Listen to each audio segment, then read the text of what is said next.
నందు ప్రియమైనటువంటి దేవుని సంగమ, మీ అందరికీ కూడా ప్రభువైన యేసుక్రీస్తు నామంలో శుభాభివందనాలు తెలియజేస్తూ ఉన్నా.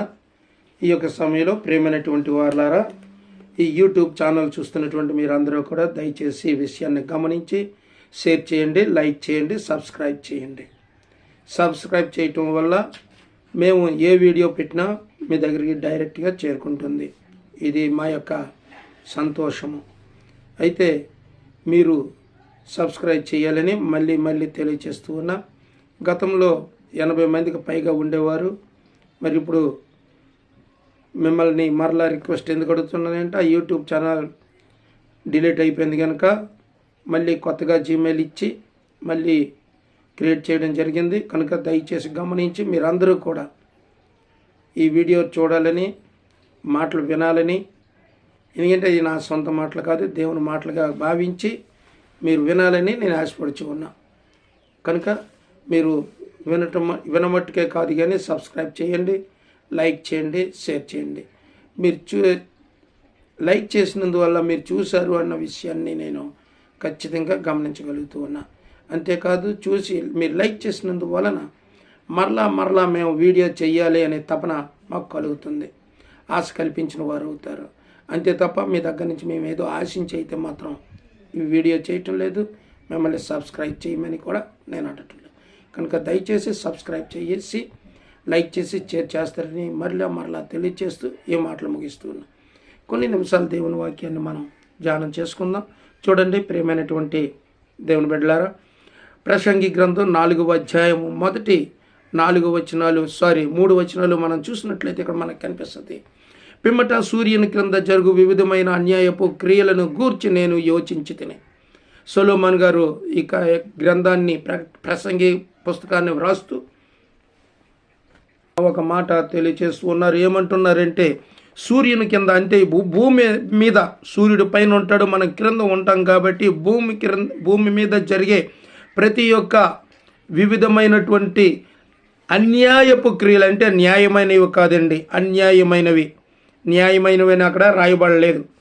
చాలామంది అన్యాయం చేస్తూ ఉంటారు, అన్యాయపు క్రియలు చేస్తూ ఉంటారు, అన్యాయంగా తీర్పులు ఇస్తుంటారు, అన్యాయపు మాటలు మాట్లాడుతూ ఉంటారు, అన్యాయంగా ఉంటారు, అన్యాయముగా వ్యతిరేకిస్తూ ఉంటారు. అన్నిట్లో కూడా వ్యతిరేకము అంటే అన్యాయమే కనిపిస్తుంది. న్యాయం అనేది ఎక్కడా కూడా కనిపించదు.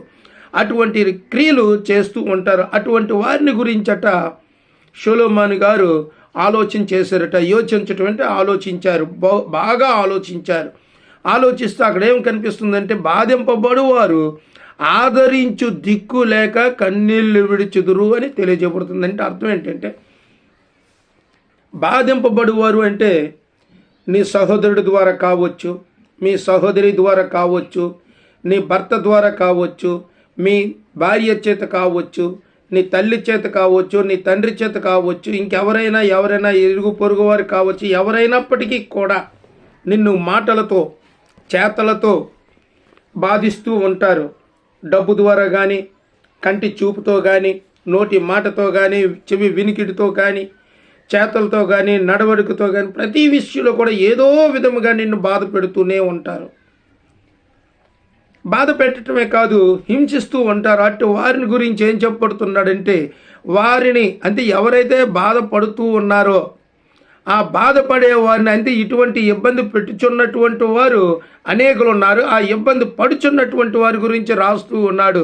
బాధింపబడు వారు ఆదరించి తిక్కలేక, ఎవరైతే బాధపడుతూ ఉన్నారో, ఎవరైతే హింసింపబడుచున్నారో వారు దిక్కు లేక, చూడండి, దిక్కు లేక కన్నీళ్ళు విడిచుదురు. అంటే చాలామంది దేవుణ్ణి నమ్ముకున్నాడు కదా అని బాధ పెట్టిన వాళ్ళు ఉన్నారు, దేవుణ్ణి నమ్ముకోలేదు కదా అని బాధ పెట్టేవారు ఉన్నారు, డబ్బులు ఇవ్వలేదు కదా అని బాధ పెట్టేవారు ఉన్నారు.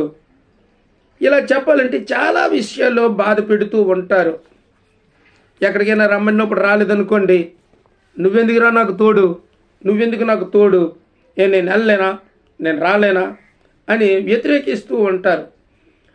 అలాంటి సమయంలో వాళ్ళ గురించి వీళ్ళు ఏం చేస్తారంటే, ఎంత బాధపడే వాళ్ళు కూడా దుఃఖిస్తూ ఉంటారు. ఎవరైతే బాధింపబడుచు ఉన్నారో, ఎవరైతే ఇబ్బంది పెట్టబడుతూ ఉన్నారో, ఎవరైతే హింసింపబడుచు ఉన్నారో వారు మాత్రం కన్నీళ్ళు విడుస్తూ ఉంటారట. దేనికోసము ఆలోచిస్తే ఆస్తిని కోల్పోయినటువంటి కుటుంబం కానీ, పిల్లలను కోల్పోయిన కుటుంబం కానీ, భర్తను కోల్పోయిన కుటుంబం కానీ, భార్యను కోల్పోయిన కుటుంబం కానీ, కొడుకులను కోల్పోయిన కుటుంబం కానీ, ఇలా చూసుకుంటే వీళ్ళందరూ కూడా దుఃఖపడుతూ ఉంటారు, వారు బాధపడుతూ ఉంటారు, వారు వేధించబడుతూ ఉంటారు. వాళ్ళు ఏడుస్తూ ఉంటే ఆ కన్నీళ్ళు చూడండి, ఆ కన్నీళ్ళు విడుచుదురు. వారిని బాధ పెట్టేవారు బలవంతులు. ఎవరైతే వీరిని బాధ పెడుతూ ఉన్నారో వారు మహాబలవంతులు. ఏ రీతిగా బలవంతులు అంటే, ఒక మాటలో చెప్పండి, లోకశామిత ఒక మాట ఉంది, అయితే డబ్బు ఉండాలి, లేదంటే మాట అయినా ఉండాలట. మాట్లాడే విధానం అయితే బాగోవాలట, లేదంటే డబ్బు ఖర్చు పెట్టే విధానం బాగోవాలట. డబ్బు ఎప్పుడు ఖర్చు పెడతాడు? డబ్బు విస్తారంగా ఉంటే డబ్బు ఖర్చు పెడతాడు. మాటలు ఎప్పుడు వాడతాడు? వాడికి అవతల వాడిని కూని చెయ్యాలి, అవతల వాడిని అవమానపరచాలి, అవతల వాడిని హింసించాలి అనుకునేటప్పుడు, అవతల వాడిని బాధ పెట్టి దుఃఖించాలి అనేటటువంటి తపన కలిగినప్పుడు ఎదుటి వాడిని మాటలతో బాధ పెడుతూ ఉంటాడు. అందువలన ఈ రెండు గురించి ఇక్కడ ఏం చెప్పబడింది అంటే, బాధ పెట్టేవారు బలవంతులు. అంటే నేనే బలవంతుడిని అంటారు కొంతమంది. నాకేట్రా, అన్నీ నాయే, నా చేతిలో నేనే చెప్తే అదే అంటారు కొందరు. ఇటువంటి వాళ్ళ గురించి ఏం చెప్పబడుతుందంటే, బలవంతులు కనుక ఆదరించేవాడెవడునూ లేకపోయేను. ఎందుకు? వీళ్ళు ఇబ్బంది కొలుములో పెట్టేసి ఇబ్బందులు పెడుచు బాధ పెట్టుచు ఉన్నారు. అటువంటి వారిని ఆదరించడానికి ఎవరు కూడా ముందుకి రారు. ఎందుకు రారు? నేను వెళ్ళి వీడిని ఆదరిస్తే, లేదు ఈమెను ఆదరిస్తే వాళ్ళు వచ్చి నన్ను కొడతారేమో, నన్ను చంపేస్తారేమో, నన్ను హింసిస్తారేమో అని ఎవరు కూడా ముందుకి రారు. న్యాయము ఉన్నవైపు సాధారణంగా ఎవరు ముందుకెళ్ళరు. ఎవరి వైపు అయితే న్యాయం ఉందో వాళ్ళ దగ్గర ముందుగా న్యాయము వాదించేవారు వెళ్ళరు. ఇది ఆలోచించుకుంటారు, వారు నన్ను దుఃఖ పెడతారేమో, వారు నన్ను ఈయనే ఇంత బాధ పెడుతున్నారు కానీ నన్ను వదిలేస్తారేంటి, నన్ను దుఃఖ పెడతారు అనే ఆలోచన వారిలో వస్తుంది. కనుక అలాంటి వారిని దుఃఖపెట్టు వారిని, అంటే ఆదరించేవారు ఎవరు, దుఃఖం పడుతూ ఎవరైతే బాధపడుచు ఉన్నారో వారిని ఆదరించడానికి ఎవరు కూడా లేరు. కాబట్టి ఇంకను బ్రతుకుచున్న వారి కంటే చూడండి, కాబట్టి ఎవరైతే ఆదరించడానికి ఎవరు లేరు, ఒక దేవుడు తప్ప ఆదరణకర్తగా ఇంకెవరు లేరు బాధపడేవారికి. కనుక ఇక్కడ చెప్తూ ఉన్నాడు, దుఃఖపడువారు ధన్యులు, వారు ఓదార్చబడుదురైన మత్తయి సువార్తలో మనకి కనిపిస్తూ ఉంటుంది 9వ వచనంలో. అలాగే ఇక్కడేం చెప్తూ ఉన్నాడంటే, అటువంటి బాధలు పడుచున్నటువంటి వారిని ఆదరించేవాడు ఎవడు లేడు. కానీ ఇంకను బ్రతుకుచున్న వారి కంటే, అంటే ఇప్పుడు ప్రస్తుతం జీవిస్తున్న వారి కంటే అక్కడ చెప్పబడిన మాట, ఇంతకు ముందు కాలము చేసిన వారే ధన్యులు. అంటే ఇప్పుడు బ్రతుకున్నటువంటి వారు చాలా బాధపడుతూ ఉన్నారు, ఇబ్బంది పడుతూ ఉన్నారు, కన్నీరు విడిచుచున్నారు. కానీ వారికంటే ముందు ఈ లోకాన్ని విడిచి పరలోకాన్ని చేరుకున్నవారు ధన్యులని వాక్యం సెలవిస్తుంది. నిజమే మరి ఇది. ఎందుకంటే లోకంలో నువ్వు ఉన్నావంటే ఎన్నో హింసింపబడుతున్నా బాధింపబడుతున్నా, కానీ నీకన్నా ముందు నిద్రించిన వాడు, లేదా చనిపోయిన వాడు, లేదా ఈ లోకాన్ని విడిచిన వాడు చాలా ధన్యుడని వాక్యం సెలవిస్తుంది. ఎందుకంటే వారి బాధలు పడలేదు. చూడండి, అపోస్తలుడైన పౌలు గారు సౌలుగా ఉన్నప్పుడు అనేకులను హింసించాడు, బాధించాడు, శోధించాడు, ఇబ్బంది పెట్టాడు, చెరసాలలో వేశాడు, కత్తి పట్టుకొని చకచక నరుక్కుంటూ వెళ్ళిపోయాడు. కానీ వారికంటే ముందు చనిపోయిన వారు ధన్యులని చెప్పబడుతుంది. ఎలా హింసింపబడకుండా, ఎలా ఇబ్బంది పెట్టకుండా, ఎలా నరకుడు వేతకు గురి కాకుండా అనేకులు చనిపోయారు. వారు ధన్యులని వాక్యం సెలవిస్తుంది. ఇది నా ప్రియమైనటువంటి దేవుని సంగమా, నువ్వు ధన్యురాలువా, ధన్యుడువా? ఒకసారి నువ్వు నీవే పరిశీలించుకుంటే మంచిదన్నది నా యొక్క ఉద్దేశం. కనుక ఇంకను పొట్టని వారు, అంటే వారు ధన్యులని చెప్పబడుతుంది. ఇంకను పొట్టని వారు సూర్యుని క్రింద జరుగు అన్యాయపు పనులు చూచి ఉండని హేతువు చేత, అంటే ఇంకా పుట్టిన వారంటే రాబోయే దినాలలో ఈ భూమి మీదకి రావాల్సి ఉన్నటువంటి జనాంగము ఇంకా పుట్టలేదు. వారి గురించి అక్కడ చెప్పబడుతుంది. ఏం చెప్తున్నాడంటే, ఇంకను పుట్టని వారు సూర్యుని కింద జరుగు అన్యాయపు పనులు చూచి ఉండలేదు గనుక ఈ హేతువు చేత ఈ ఉభయుల కంటే, అంటే రాబోయే తరము కంటే, నెక్స్ట్ గతంలో పోయిన తరము కంటే ఇప్పుడు ఉన్నవారు శ్రేష్ఠులు కారు అని చెప్పబడుతూ అక్కడ ఏం చెప్తున్నాడంటే, ఈ ఉభయుల కంటే వారే ధన్యులు. ఎవరు?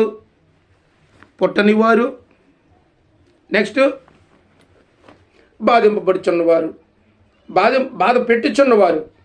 వీళ్ళిద్దరికంటే శ్రేష్ఠులు ఎవరట? గతంలో చనిపోయిన వారు, గతంలో ప్రభు రాజ్యాన్ని చేరుకున్న గతంలో ఈ లోకాన్ని విడిచిన వారు, గతంలో ఈ లోకంలో ఉన్న వాటిని అన్నిటినీ విడిచిపెట్టి మరణించారే, వారి ధన్యులని చెప్పబడుతూ ఉంది. ప్రియ దేవుని సంగమా, నీ స్థితి ఎలా ఉంది? ఓర్చుకునే సహనం నీలో ఉందా? ఎరిగి కూడా, ప్రభు గురించి ఎరిగి ఇలా జరుగుతుంది అనే సంగతి తెలిసి నువ్వు ఆలోచన చేస్తే ఏ స్థితిలో ఉన్నావు? దేవునికి అనుకూలంగా ఉన్నావా? నీకు నీవే అనుకూలంగా ఉన్నావా? నీకు అనుకూలంగా నువ్వు ఉంటే పనికిరాదు. దేవునికి అనుకూలంగా ఉండాలి. దేవుడు చెప్పిన మాటను వినడానికి సిద్ధంగా ఉండాలి. దేవుడు చూపించిన మార్గంలో నడవడానికి సిద్ధంగా ఉండాలి. అంతేకాదు దేవుని ఎడల యథార్థత, జీవపటం ఉండడానికి వీల్లేదు, అన్యాయం ఉండడానికి వీల్లేదు, అక్రమం ఉండడానికి వీల్లేదు. ఇవన్నీ లేకుండా ఉండినప్పుడు నీవు ధన్యుడవు, ధన్యురావులు. కనుక అట్టి కృప పరిశుద్ధాత్మ దేవుడు నీకును అనుగ్రహించాలని తెలియచేసి మాటలను ముగిస్తూ ఉన్నా. దేవుడు ఈ మాటలు దీవించిన కాక. ప్రేమ స్వరూపి దయగల దేవ, ఈ మాటలు వినిచున్న నీ బిడ్డలందరినీ కూడా నేను మీరు దర్శించండి. వారితో మీరు మాట్లాడండి, వారిని మీ వైపు తిప్పుకొనండి. వారు యథార్థవంతులుగా ధన్యులుగా ఉండేటట్టుగా మీరే కృప చేసి మహిమ పొందమని యేసు పరిశుద్ధ నామములో ప్రార్థించి వేడుచున్నాం తండ్రి. ఆమేన్.